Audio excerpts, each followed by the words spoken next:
Oye, chicos, ya han pasado 30 minutos, vamos a continuar para poder acabar con tiempo. Entonces, ya en este capítulo, o en lo que queda de la clase, nos tocará abocar prácticamente a enfermedad renal, injuria renal aguda, insuficiencia renal aguda, falla renal aguda, como quieran llamarlo. Es un proceso en el cual hay un daño brusco, ¿no? A nivel renal, que va a llevar a una serie de complicaciones que es importante reconocerlas, ¿no? Entonces, ¿qué es importante en insuficiencia o fracaso renal agudo? Enfoque, la categoría o el sistema de categorización, cuáles son las fases, la diferencia con una enfermedad renal crónica, los tipos, prerenal versus renal, y cuál sería el manejo de esto. Para esto, primero vamos a empezar con un caso clínico, ¿ya?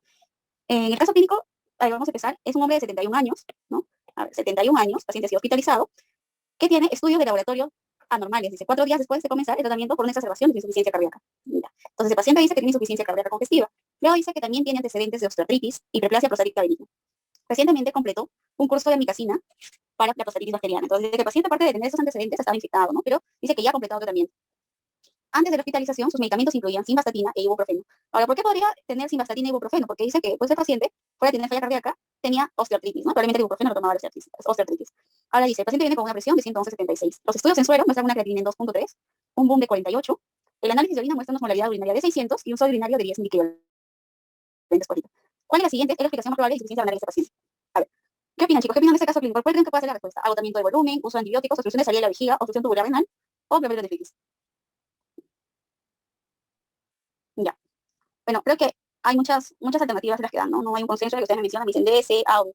Entonces, chicos, para resolver este caso clínico, ustedes, fuera de todo lo que les plantean acá, sí va a tener importancia, digamos, en la vida, ¿cómo les explico? En la práctica diaria tendría mucha importancia, tal vez, conocer cuál sería la causa exacta, ¿no? De su falla renal aguda. Pero de aquí van a sacar dos datos muy importantes. Y eso les va a servir para todos los casos de falla renal aguda que vayan a resolver. Lo primero que tienen que saber en una falla renal aguda es si la falla es prerrenal o es renal. ¿Ya? Eso es lo que tienen que saber. Y para decir que tu paciente tiene una falla renal o prerrenal, vamos a necesitar algunos marcadores. Uno de ellos será osmolaridad urinaria. El otro será sodio urinario. El otro será el feno. Sobre todo estos tres. ¿Ya? Ahora, ¿cómo está la osmolaridad urinaria en un paciente con falla renal aguda de tipo prerrenal? Entonces, un paciente con falla prerrenal, ¿no? Normalmente es un paciente que está en un estado de hipoperfusión, sea cual sea la causa. Puede ser sepsis, puede ser hipovolemia, puede ser anemia severa, cualquiera sea la causa o deshidratación severa que lo lleve a un estado de hipoperfusión. Entonces, por los mecanismos compensatorios que vamos a ver en un momento, un paciente con falla renal aguda de tipo prerrenal por hipoperfusión, lo que va a hacer es que el cuerpo, como ve que está perdiendo, ¿no? O ha perdido mucho volumen, va a tratar de recuperar todo ese volumen que ha perdido. Entonces empieza a retener mayor cantidad de sodio y mayor cantidad de agua. Entonces, si va a retener más agua, empieza a reabsorber a nivel de su túbulo colector, la hormona antidiurética está actuando, reabsorbiendo, ¿no? Mayor cantidad de agua, de modo que la osmolaridad urinaria, ¿no? Estará incrementada, más de 500 en una prerrenal. ¿Cómo está el sodio urinario? ¿Por qué está aumentada la osmolaridad urinaria? Porque casi todo el agua se está resolviendo. Entonces, la osmolaridad incrementa en la orina. ¿Cómo está el sodio en orina? Si el paciente igual está deshidratado, en está hipoperfusión, se va a tratar de resolver la mayor cantidad de sodio a nivel túbulo contorno proximal. Quiere recuperar sodio. Entonces, el sodio en orina baja. ¿Y cómo estará la fracción, no? La fracción de presión de sodio, muy bien, disminuido. Muy bien, menor a 1. ¿Y qué sucede en la de tipo renal? Todo lo contrario. La osmolaridad urinaria en la de tipo renal estará disminuida. Perdón. ¿Cómo será el sodio urinario? Al revés, aumentado. ¿Y cómo será el FENA? Más de 1. Les vuelvo a preguntar, ¿cuál creen que sea la respuesta en este caso clínico? Vamos a ver cómo está. Nos dan los datos de osmolaridad urinaria y de sodio urinario. 600 y de sodio urinario. Independientemente de todo lo que ya les han comentado, paciente con insuficiencia cardíaca, hiperplasia, o sea, acá la falla renal aguda, en verdad es multifactorial, pero hay algo que está precipitando, ¿no? En mayor porcentaje que las otras causas, porque sí podría ser hiperplasia benigna de próstata, nadie dice que no, pero no lo está haciendo en su totalidad porque si no el paciente estaría con una UPO. Y no te dicen, ¿no? Que el paciente tiene una masa abdominal palpable, que el cual no se le pone sonda y no orina. Entonces, con este análisis, por ahí ya dijeron la respuesta, con este análisis, ¿cuál creen que sea la respuesta? La letra A. Entonces, como ven, no importa, o sea, el caso clínico puede ser gigante, pero ustedes tienen que rescatar lo más importante. Todo caso clínico en el cual les planteen una falla renal aguda, ustedes se ponen a buscar dónde está la osmolaridad urinaria y dónde está el sodio urinario. Obviamente, ya han tenido que reconocer que el caso se trata de una insuficiencia renal aguda. ¿Ya? Es así como van a resolver todos estos casos. Entonces, ¿a qué conclusión llegamos? Que ustedes tienen que conocer este cuadro, ¿ya? Tienen que conocer cuánta es la osmolaridad urinaria en un prerrenal, en un renal, el sodio urinario y el FENA. Si no lo pueden recordar, hagan lógica, como hemos hecho hace un momento, ¿no? Entonces, si un paciente está deshidratado, quiere recuperar volumen, reabsorbe más sodio, reabsorbe más agua. La osmolaridad urinaria aumenta, el sodio urinario disminuye porque el sodio se está recuperando y el FENA es menos de 1. Es la fracción de presión de sodio, ¿ya? Esto solamente que es en porcentaje. Entonces, es así como van a ir resolviendo las preguntas de falla renal aguda. Ahora, pasamos a la teoría. La insuficiencia renal aguda es un síndrome clínico, es decir, es un conjunto de signos y síntomas en el cual se va a dar un deterioro brusco de la función renal, ¿ya? El deterioro brusco de la función renal puede darse en horas, ¿no? Y si no se llega a corregir la causa, pues puede perpetuar y finalmente hacer un daño crónico. El marcador más habitual y relevante va a ser el incremento de los productos nitrogenados, por eso que vemos un incremento de urea y creatinina. El 60% cursan con oliguria, ¿ya? Entonces la causa más frecuente es de tipo oligúrica. Entonces aquí tenemos varias clasificaciones. Uno será según si el paciente orina o no. Si orina, el paciente tendrá una falla no oligúrica, ¿no? Y si no orina, el paciente tendrá una falla oligúrica, ¿no? Orina o orina poco. ¿Cuál creen que es la de peor pronóstico? ¿La primera o la segunda? Obviamente, la que tendrá peor pronóstico será la oligúrica, ¿no? Esta irá peor porque el paciente no orina y el manejo será un poco más complicado. Incluso esos pacientes podrían llegar a diálisis, ¿ya? Entonces, la clasificación, luego de ver si orina o no, tenemos que saber si el paciente tiene un origen prerenal, renal o porrenal, ¿no? Entonces, aquí está, prerenal, cuando disminuye la perfusión. Cualquiera sea la causa que te disminuya la perfusión. Por ejemplo, les ponen el mismo caso clínico, que ustedes a nivel distancia lo leen y lo ven un poco complejo, ¿no? En realidad, como les digo, acá hay muchas causas que podrían llevar a esta falla renal aguda. Puede ser la falla cardíaca, puede ser el tratamiento antibiótico que ha recibido, pueden ser los AINES, puede ser hiperplasia de próstata, pero si les dan esos datos, ustedes ya ven de frente, prerenal o renal. Ah, es prerenal. Entonces, la doctora dijo que todo lo que es prerenal, todo lo que lleva a hipoperfusión. Entonces, ¿qué me lleva de acá a hipoperfusión? Agotamiento de volumen. Puede ser por deshidratación severa, puede ser por hipovolemia, puede ser por shock, puede ser, etcétera. ¿Ya? El uso de antibióticos, ¿no? Por ejemplo, ¿qué pasa con el uso de antibióticos? Generalmente el uso de antibióticos va a dar un daño a nivel tubular. Entonces, casi siempre, bueno, no casi siempre, pero generalmente estas hacen una falla de tipo renal, ya no prerenal. Obstrucción de salida de la vejiga sería uno de tipo porrenal. Obstrucción tubular renal también sería un tipo renal, porque el problema está a nivel glomerular, o sea, a nivel del parénquima. Y glomerulonefritis, obviamente, la inflamación del glomérulo. Entonces, esta es renal, esa también sería renal, esa también sería renal, esta es porrenal, que podríamos considerarla si, por ejemplo, diría obstrucción prostática, pero dice obstrucción de salida de la vejiga, pero en verdad no se considera porque ya nos están dando estos datos, ¿no? Entonces, a eso quería llegar. Entonces, la otra causa importante es la de tipo renal o parenquimatosa, en la cual va a haber una lesión directa en la estructura del riñón. Específicamente hablando, la lesión podría estar a nivel del glomérulo o a nivel tubular. Y finalmente, la otra causa que es correnal obstructiva, en la cual pues, va a haber una obstrucción de las vías urinarias, ya sea de manera bilateral en los uréteres o unilateral, o a nivel de uretra, vejiga, o hablando de los baloncitos de próstata. Entonces, esto se va a dar por dos situaciones. A ver, me preguntan, ¿y causa no oligúrica sería el antibiótico? No entiendo mucho su pregunta, disculpe, pero a lo que me refería con el uso de antibióticos es que el uso de antibióticos te va a dar una falla renal, pero generalmente de tipo renal, porque el uso, o sea, aquí estaría catalogada el uso de antibióticos, porque los antibióticos, como les digo, generalmente tienden a dañar los túbulos, ¿ya? Ahora, pueden haber prerenales que orinen o prerenales que no orinen, por eso luego se catalogan acá. Una vez que ustedes han catalogado esto, hacen esta clasificación, oligúrica o no oligúrica. ¿Y cómo van a saber si es oligúrica o no oligúrica? Cuantificando el volumen urinario, ¿no? Entonces, por antibióticos igual puede darte de la misma forma, oligúrica o no oligúrica. O sea, este es otro tipo de clasificación, ¿ya? No necesariamente los antibióticos son oligúricos o viceversa. Ahora, ¿por qué se da una falla renal aguda? Porque va a haber una falla en los mecanismos de compensación. Entonces, ¿qué es lo que sucede? Vamos a explicarlo acá, que hay un paso. Yo les comentaba que en el glomérulo tenemos dos arterias, ¿no? Una que ingresa y una que sale. Esta será la arteriola aferente y esta será la arteriola eferente. Ya. Entonces, antes de continuar, en una falla renal aguda de tipo renal, en esta, normalmente, o casi, bueno, en gran mayoría de casos, es consecuencia de una prerenal que no ha sido corregida a tiempo. Porque la falla renal de tipo renal, o sea, esta, se denomina, tiene varios tipos. Una de ellas es denominada necrosis tubular aguda, porque los túbulos se necrosan, ¿ya? Y esta necrosis tubular aguda puede ser de tipo isquémica o puede ser de tipo tóxica. Entonces, la falla renal aguda de tipo isquémica se dará por una falla prerenal que no fue tratada a tiempo. Es decir, un paciente deshidratado que empezó a hacer falla renal aguda y no se le hidrató a tiempo o no se corrigió su trastorno a tiempo, hará una necrosis tubular de tipo isquémica. Sin embargo, un paciente que ha recibido antibióticos, por ejemplo, los aminoglucósidos que actúan exactamente a nivel tubular, producirán una falla renal aguda de tipo renal, específicamente necrosis tubular aguda de tipo tóxica. En este caso, tóxicos exógenos, porque serían los antibióticos los que han causado. Alguien me dice una falla renal aguda de tipo necrosis tubular aguda con tóxicos endógenos, ¿cuál sería? ¿Tienen idea? Por ejemplo, ¿qué pasa con un paciente que hace ratomiolisis? ¿No?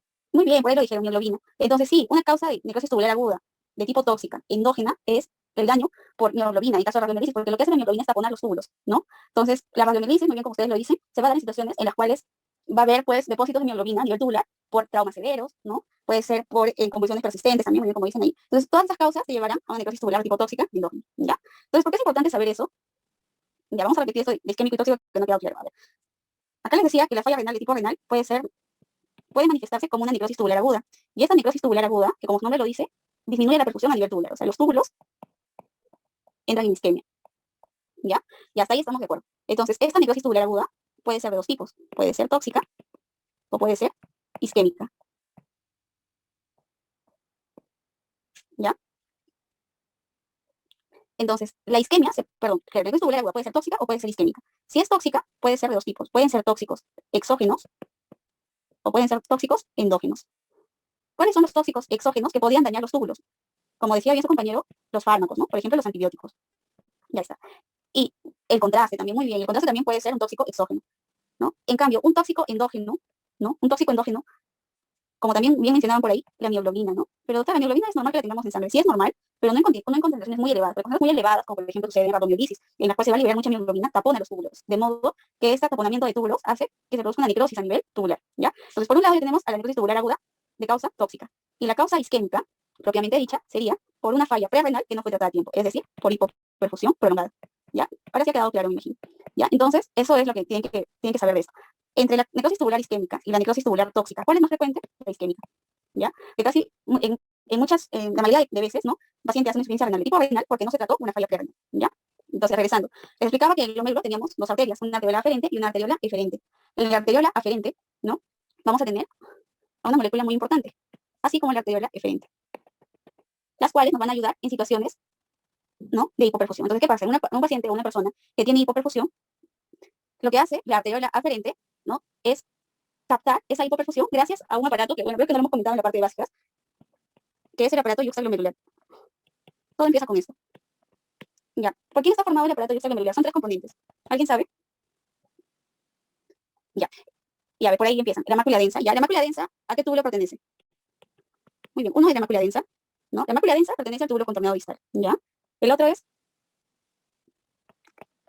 las células yuxtaglomerulares, ¿no? Las que van a producir renina. Y las últimas, el último componente, las células mesangiales extraglomerulares. Para que se acuerden de esto, lo vamos a hacer mejor en un dibujo. ¿Ya? A ver dónde vamos a dibujar. Vamos a dibujar por acá, ¿ya? Para que nos alcance el paso.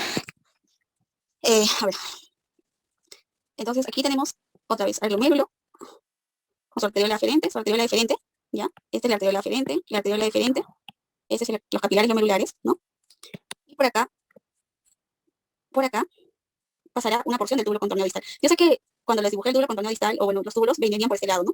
Pero en realidad eso es por términos de explicarlo, ¿no? En verdad el túbulo contorneado distal llega a este nivel, ¿ya? O sea, como que da la vuelta, llega a este nivel, y una porción del túbulo contorneado distal tiene un acúmulo de células denominadas, este es el túbulo contorneado distal. Y a estas células se les denomina mácula densa, ¿ya? Ahora, aquí al costado de la arteriola aferente, igual va a haber otro cúmulo de células, las cuales se denominan células granulares, ¿ya? Pero como tiene cercanía al glomérulo, se les denomina células granulares o yuxtaglomerulares, porque están al costado del glomérulo, ¿no? Yuxtaglomerulares, ya está. Y aquí, en el espacio, o sea, entre los capilares, entre esos capilares del glomérulo, también van a haber unas células, ¿no? Que les decía que ayudaban a la barrera de filtración, que eran las células mesangiales, ¿no? Esas células mesangiales, cuando están dentro del glomérulo, se denominarán células mesangiales intraglomerulares, pero también hay unas células mesangiales que están fuera del glomérulo. Y a esas células mesangiales se denominan células mesangiales extraglomerulares, ¿ya? Entonces, es por estos tres componentes que está formado el aparato yuxtaglomerular. La mácula densa, que viene del túbulo contorneado distal, las células yuxtaglomerulares que pertenecen a la arteriola aferente, ¿no? Y las células mesangiales extraglomerulares, porque están fuera del glomérulo. Entonces, ¿qué pasa? Cuando hay un estado de hipoperfusión, las células de la mácula densa, ¿ya? Que están muy cerca de la arteriola aferente, son quimiorreceptores, ¿no? Quimioreceptores. Y lo que dicen es, bueno, hay poca sangre que está llegando, ¿no? Hay poco volumen de sangre que está llegando a este glomérulo. Entonces, estas células especializadas en captar estos sensores de presión dicen, bueno, como está llegando poca sangre, le aviso a mis amigas, las células yuxtaglomerulares, ¿qué van a hacer estas células? Producen renina, ¿no? Entonces, ahí empieza todo. Ustedes saben que el aparato yuxtaglomerular empieza con la secreción de renina, que va a ser angiotensinógeno, y produce la angiotensina 1, ¿no? Luego, con enzima convertidora de angiotensina, producirá angiotensina 2. Y ya saben, la acción de la angiotensina 2, ¿no? A nivel de la secreción de aldosterona, antidiurética, ¿no? Y vasoconstricción. Y finalmente es cómo se da el mecanismo de autorregulación. Entonces, ¿qué tiene que ver todo eso acá? ¿Y por qué les he explicado esto?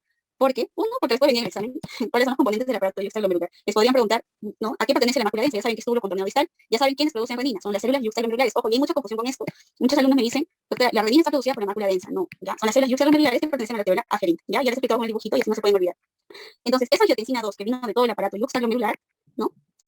Actúa en la arteriola eferente, ¿ya? Entonces, cuando hay un estado de hipoperfusión, ya sabemos cómo actúa el aparato yuxtaglomerular, se produce angiotensina 2 y acá va a ocasionar vasoconstricción, entonces me va a cerrar esto. Pero las prostaglandinas van a abrir esto, la arteriola eferente. Entonces, se cierra la arteriola eferente y se abre la arteriola eferente. ¿Para qué? Para que entre mayor cantidad de volumen sanguíneo a ese nivel y se mantenga una presión de filtrado glomerular adecuada para poder mantener, ¿no? Es un mecanismo de compensación ante un estado de hipoperfusión. Pero, ¿qué sucede? En la práctica clínica, finalmente, a veces no tenemos conocimiento de esto y cuando los pacientes están haciendo insuficiencia renal aguda de tipo prerrenal, finalmente por hipoperfusión, les indican, ¿no? IECAS y AINES. Sea cual sea el motivo, por ahí el paciente te dice que tiene un poco de dolor lumbar y le pones metamizol todavía endovenoso, ¿no? Entonces, ¿qué estás haciendo con los AINES? Me estás bloqueando la prostaglandina. Y encima le das a un paciente por ahí que es un pico de hipertensión, le dices, ya dale 2 captopril iguales, ¿sabes? Y me estás bloqueando la angiotensina 2. Entonces, en lugar de ayudarme, ¿no? A mejorar este riñoncito, lo que estás haciendo es vasoconstricción de esto me cierras y esto lo abres. ¿Y qué pasa con la presión acá? Se va al suelo. ¿Y qué pasa con ese paciente? Hace mayor insuficiencia renal y finalmente todos los pobres túbulos se necrosan, ¿ya? Entonces, es por eso que un paciente con insuficiencia renal aguda no puede dar IECAS o AINES, ¿ya? ¿Y por qué? Porque ya saben la explicación, porque van a valorar el mecanismo de compensación renal. Entonces, eso es muy importante. Ya, vamos a repetir lo último, solo porque es muy importante. Chicos, pero atentos porque ya no lo voy a repetir, porque si no se nos va la hora, ¿ya? Listo. Les decía que ya conocen todo el mecanismo de compensación por aparato yuxtaglomerular. Entonces, cuando hay hipoperfusión, va a actuar la angiotensina 2 llevando una vasoconstricción de la arteriola diferente. Entonces, aquí va a haber vasoconstricción. Cierra. Esta arteriola se cierra. En cambio, la arteriola aferente, gracias a la prostaglandina, se abre. Eso es en una situación normal, ¿no? O sea, un paciente que tiene sus mecanismos bien puestos y no está haciendo ningún nefrotóxico, ¿ya? Entonces, por ejemplo, si un paciente está deshidratado, hipovolémico, funciona el aparato yuxtaglomerular y la angiotensina 2 va a cerrar esa arteriola eferente. En cambio, las prostaglandinas van a abrir la arteriola eferente y llegar a mayor flujo sanguíneo renal. Pero ¿qué pasa? Si, por ejemplo, por ahí a algún médico se le ocurre indicarle YECAS y AINES, ¿qué pasa con los AINES, chicos? ¿Cómo actúan los AINES? A ver, para empezar por ahí. ¿Qué van a bloquear los AINES? Los AINES actuarán, muy bien, van a bloquear la COX-1 y COX-2 y finalmente llevarán a la inhibición de las prostaglandinas. Entonces, les pongo un ejemplo. Si por ahí alguien les da AINE a este paciente, bloquean la prostaglandina. Y sumado a eso, alguien le da al pobre paciente un YECA. ¿Qué van a hacer con los YECAs? ¿A quién bloquearían? Muy bien, de la angiotensina 2, ¿no? Entonces, ¿qué pasa si yo bloqueo la angiotensina 2 y bloqueo las prostaglandinas? Acá vasoconstricción, habrá vasoconstricción a este nivel, ya no, ¿no? ¿Qué va a suceder? Se va a vasodilatar, lo contrario, ¿no?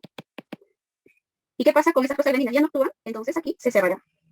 Entonces, ¿qué pasará con la presión a este nivel? Se cae, ¿no? Porque ya no está entrando sangre, ya se ha cerrado, porque bloqueó la prostaglandina. ¿Y por qué se bloqueó la prostaglandina? Porque le dio un AINE. Y aquí está saliendo mayor flujo sanguíneo, está perdiendo mayor cantidad de sangre porque le dio un YECA. Entonces, ¿a qué va toda esa explicación? A que un paciente que hace falla renal aguda no puede recibir YECAs o AINES cuando está en el momento agudo de la enfermedad. ¿Ahora sí han entendido? Ya, muy bien. Entonces, a eso iba, ¿ya? Entonces, siempre que ustedes vean, cuando estén en el hospital, ¿no? Hace un momento consultan nefrología y el doctor les va a poner, en el momento de insuficiencia renal aguda, manejo, y te pone, ¿no? Evitar nefrotóxicos, evitar AINES, evitar YECAs. Ya saben por qué, porque están valorando el mecanismo de compensación, ¿ya? Entonces, pasamos ahora a la parte de clasificación del sistema RIFLE. El sistema RIFLE, nos habíamos visto la clasificación de la insuficiencia renal aguda. Sí, chicos, puede ser YECA o ARA2, o sea, los que te bloqueen, ¿no? O los que te inhiban, que es angiotensina 2. Ahora, en cuanto al sistema de clasificación de los estadios de falla renal aguda, puede ser, hay varios mecanismos de clasificación. Puede ser el sistema RIFLE o puede ser el sistema CARIBO, ¿ya? Estos dos sistemas nos van a clasificar a la insuficiencia renal aguda en estadios, ¿ya? El sistema CARIBO es el que nosotros usamos en la práctica clínica. Sin embargo, en los exámenes nos ha venido el sistema RIFLE, por eso vamos a hablar del sistema RIFLE. Es un sistema de clasificación un poco antiguo, sin embargo, es un tanto fácil de recordar por sus siglas, ¿no? Entonces, sus siglas en inglés, ¿no? Categoría RIFLE. R de riesgo, I de lesión, F de falla, 2 de pérdida y E de enfermedad renal irreversible o ya falla renal crónica, ¿ya? Entonces, un paciente dice que está en riesgo cuando hay un incremento de la creatinina en 1.5 veces la basal. O sea, si yo tenía una creatinina, empecé con una creatinina en 0.1 y ahora ya tengo 1.6, aumentó en 1.5, entonces ya estaría en una posición de riesgo, ¿no? En un estadio de riesgo. Pero el sistema me dice que no solamente puede ser midiendo la creatinina, puedo hacerlo midiendo la tasa de filtrado. Si mi tasa de filtrado cae un 25%, estoy en riesgo. O puedo hacerlo cuantificando la diuresis. ¿Ya? Cuantificando la diuresis, si la diuresis bajó a 0.5 cc/hora por 6 horas, estoy hablando de riesgo. Ahora esa pregunta que me hacen, ¿cómo saber la basal si el paciente ya viene con insuficiencia renal aguda? Es una muy buena pregunta, porque en verdad casi nunca pues un paciente va a venir con un nivel de creatinina en las manos, no viene con una creatinina de hace 2 días y te dice, ¿no? Nunca, o sea, eso sería el mundo ideal, ¿no? Pero eso no suele suceder porque los pacientes realmente no tienen controles, ¿ya? Y realmente lo que ustedes me preguntan es saber si el paciente es diferenciar, si el paciente es una falla renal aguda o es una crónica. Y como muy bien por ahí muy bien dice Herdy, el paciente, para clasificar en el sistema RIFLE, en la práctica clínica nos ayuda más que la creatinina, ¿no? En la diuresis. Ahora, pueden utilizar, como les digo, la diuresis o pueden utilizar la creatinina, ¿ya? Pero nuevamente en la práctica, a veces nosotros hacemos seguimiento a los pacientes, ¿no? ¿Y qué pasa? Muchos se complican, ¿no? Entran por una cosa en hospitalización, o se entraron por una infección urinaria, no fue bien tratada, y entran con una creatinina en 0.4, ¿no? Pueden pedir la historia clínica antigua, pero que es un paciente nuevo, ¿no? Entonces va a depender del caso. Ustedes ya van a ver qué el paciente tiene, o si pueden solicitar un estado basal de creatinina, en buena hora utilizan esto. Y si no lo pueden hacer, utilizan la diuresis, ¿ya? Entonces, lo mismo harán con injuria. Si incrementó 2 veces la basal, cayó el filtrado en el 50%, o disminuyó el flujo urinario, pero en 12 horas hablaremos de lesión. Falla cuando incrementa en más de 3 veces, disminuye la tasa en 75%, o cuando el paciente ya tiene anuria. Pero vean esto, falla también es cuando el paciente ya tiene una creatinina más de 4, o finalmente está en anuria. Entonces, falla, anuria, ¿ya? Entonces, acuérdense. Los, cuando ya la falla o la incremento de creatinina está por más de 4 semanas, es decir, ya pasó un mes. Y en, que es el último estadio, cuando ya está haciendo una enfermedad renal crónica, porque ya se extendió a más de 3 meses. Entonces, es importante que recuerde, yo creo que más que todo, las siglas, ¿no? ¿Qué significa cada una de ellas? Y cómo podrían diferenciar un estadio del otro. Como les digo, el estadio de failure, que es de falla, sobre todo cuando hay anuria, 0 menos de 0.3 o anuria. Si dicen anuria, es falla. O si les ponen un caso clínico con una creatinina que ya tiene más de 4, falla. ¿Ya? Y para que les pongan riesgo, injuria, bueno, 1.5 riesgo y 2, injuria, ¿no? Los, ya más de un mes, y en que ya sería enfermedad renal crónica, ¿ya? Entonces, bueno, esto es de cómo es la progresión, ¿no? Las 5 fases evolutivas propuestas por Sutton en la enfermedad renal aguda. Entonces, primero hay una falla prerenal, luego se hace una extensión, se mantiene y podría haber una reparación si ha sido adecuada, ¿no? Y esa reparación se puede dar al noveno, séptimo, noveno día. Sin embargo, cuando no ha habido un buen manejo, ¿no? O no ha habido un buen seguimiento de ese paciente, se perpetúa y puede llevar a una enfermedad renal crónica.